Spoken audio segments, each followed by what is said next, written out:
स्वागत है आप सभी का फिर से एक नई वीडियो में। दोस्तों बात करेंगे आज के वीडियो में शिक्षक बहाली के ऊपर, और आज का जो कैबिनेट बैठक है वह क्यों अपने आप में अहम है, इसकी चर्चा इस वीडियो में हम करेंगे। नीतीश कुमार ने खुद शिक्षक बहाली के ऊपर यानी कि नियमावली जो आने वाली है और उसके बाद शिक्षकों की बहाली होगी उसके ऊपर खुद नीतीश कुमार ने इसकी पहल की है, और क्या कुछ है सारी जानकारी इस वीडियो में आपको मिलने वाली है। आज कैबिनेट की बैठक है शाम 6 बजे से, और ये बैठक इसलिए अहम है कि ये विधान सभा का जो सत्र चल रहा है इसके बीच में कैबिनेट बैठक होना ये अपने आप में बहुत बड़ा महत्वपूर्ण बातें हो सकती हैं।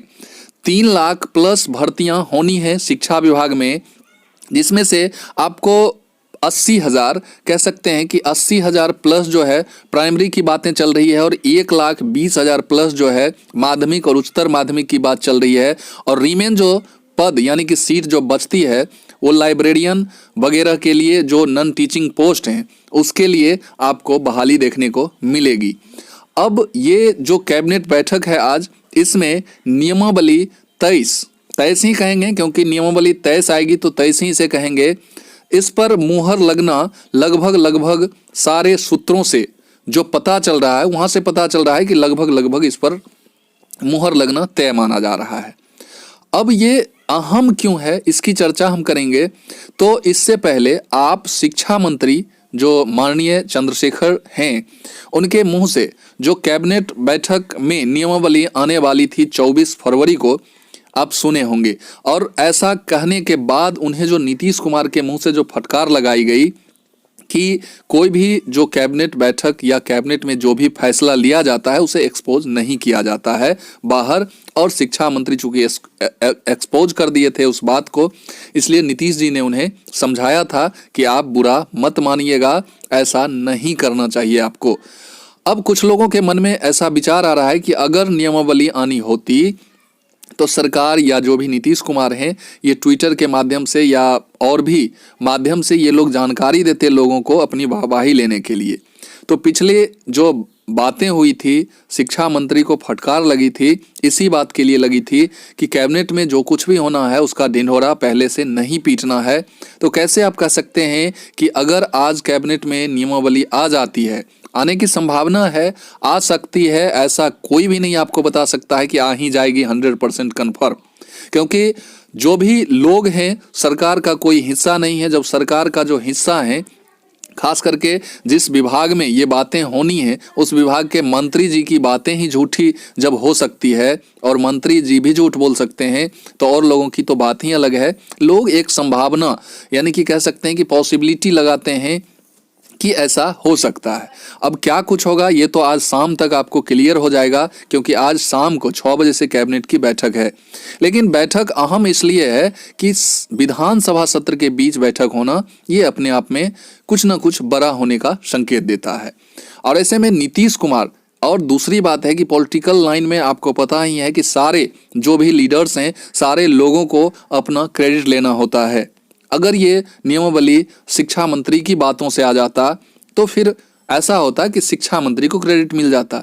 तो इसकी भी तो लड़ाई चल रही होगी सरकार के अंदर। मैं कोई पक्षपात नहीं कर रहा हूं, लेकिन सरकार में ऐसा होता है, कोई किसी का नहीं होता है। सारे लोग अपने अपने पार्टीज को कैबिनेट और व्यक्तिगत भी क्रेडिट लेने को बैठे रहते हैं। और ऐसे में नीतीश कुमार को लगा होगा कि ये जो है क्रेडिट कहीं दूसरा न ले ले, इसलिए भी नियमावली रोक दी गई होगी। और अब जो है जो सुनने में आ रहा है कि वित्त विभाग से नियमावली को मंजूरी और स्वीकृति मिल चुकी है और सिर्फ अब कैबिनेट में इसे पास होना है। ऐसे में जब सारी तैयारी हो चुकी है तो फिर आज के कैबिनेट बैठक का होना ये निश्चित तौर पे संकेत करता है कि नियमावली आपकी आ जाएगी। लेकिन नियमावली आ जाना ही आपकी जीत नहीं होगी। नियमावली के बाद आपका नोटिफिकेशन भी आना है और उसके लिए भी आपको प्रयास करना होगा, आपको लड़ाई लड़ना होगा, तभी आप शिक्षक बन पाएंगे। वीडियो में आगे बढ़ने से पहले हम बात करेंगे बिहार बीएड संयुक्त प्रवेश परीक्षा 2023 के लिए एक ऐसे बुक की जो कि चक्षु पब्लिकेशन का बुक है। इस बुक को पढ़ने के बाद आप 100% अपनी सफलता पा सकते हैं। इस बुक की क्या क्या खासियत है उसे हम जानेंगे। तो चक्षु पब्लिकेशन के इस बुक में आपको मिल जाता है 5 सॉल्व पेपर यानी कि प्रीवियस ईयर के जो सॉल्व पेपर हैं वो आपको यहाँ मिल जाएंगे और 2100 प्लस आपको ऑब्जेक्टिव टाइप के प्रश्न इसमें मिल जाएंगे, जो कि 100% सफलता की गारंटी आपको दिलाएगा। यह बुक अपने आप में सर्वश्रेष्ठ है। इस बुक की और भी खासियत है जो कि मैं आपको दिखाता हूँ। इस बुक में टॉपिक वाइज सिलेबस दिए गए हैं, जो भी सिलेबस आपको पढ़ने हैं, क्या क्या आपसे पूछा जाएगा, ये सारी चीज़ आपको टॉपिक वाइज यहाँ मिल जाएंगे। इस कंटेंट में आप देख सकते हैं कि चाहे वो इंग्लिश का सेक्शन हो, हिंदी का हो, तार्किक एवं विश्लेषणात्मक तर्क शक्ति के बारे में हो, सामान्य ज्ञान के बारे में हो, विद्यालय एवं शिक्षण अधिगम के बारे में हो, सारे चीज़ आपको टॉपिक वाइज इसमें समाहित किए गए हैं। और सबसे ऊपर बुक में आपको प्रीवियस ईयर के 5 साल के क्वेश्चन इसमें दिए हुए हैं, जिससे आप अपना प्रैक्टिस कर सकते हैं और आपका मार्क्स कितना आ रहा है ये भी आप जान सकते हैं। 2022 से लेकर पीछे जितने भी परीक्षा हुए हैं वे सारे क्वेश्चंस इसमें प्रीवियस ईयर के दिए हुए हैं। 2022 के प्रश्न और फुल एक्सप्लेनेशन के साथ आंसर सहित आपको यहाँ प्रीवियस ईयर के क्वेश्चन मिल जाएंगे और फिर क्या क्या पढ़ना है वो भी टॉपिक वाइज मिल जाएगा। यहाँ 2021 का क्वेश्चन है। इस प्रकार से सारे प्रीवियस ईयर के क्वेश्चन एक ही बुक में और विद कंटेंट जो भी और भी चीज़ जो पढ़ना है वो सारे चीज़ इस बुक में समाहित किए गए हैं। तो इस बुक को आप ज़रूर परचेज करें। डिस्क्रिप्शन में लिंक दिया हुआ है, वहाँ से क्लिक करके बुक परचेज कर सकते हैं। और इस बुक से संबंधित और भी कोई भी क्वेरीज हो तो भी आप कॉल जो दिया हुआ है, फ़ोन नंबर, कॉन्टैक्ट नंबर, वहाँ से कॉल करके आप अपनी क्वेरीज ले सकते हैं। धन्यवाद। यहाँ पर जो है कुछ कम मेधा वाले जो स्टूडेंट हैं, अभ्यर्थी हैं, उन्हें निराशा होती है कि मेरा क्या होगा। तो मैं बता दूं कि अभी भी समय नहीं बिगड़ा है। अभी भी अगर बहाली आती है तो इसे सोच समय ही कहा जाएगा और आपकी भी जॉब निश्चित होगी। अगर आप जनरल में आते हैं और अगर 60% प्लस मेधा आपकी बन रही है तो आप बिल्कुल न डरें, आपकी अभी भी बहाली सुनिश्चित है और आप शिक्षक बनेंगे। लेकिन अगर यही चीज़ एक और सीटेट करवा देता है तो फिर 65-67 तक वालों का भी जो है होगा या नहीं होगा ये कहना मुश्किल हो जाएगा।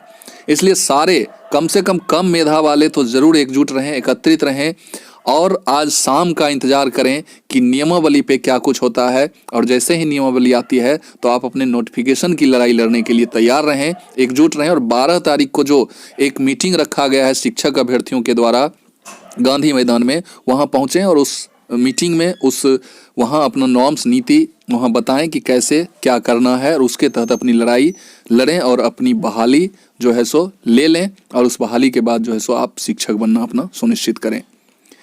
इसी चंद शब्दों के साथ इस वीडियो को हम यहीं समाप्त करते हैं और फिर मिलते हैं किसी नए वीडियो में नई एनर्जी के साथ। तब तक के लिए जय हिंद, वंदे मातरम।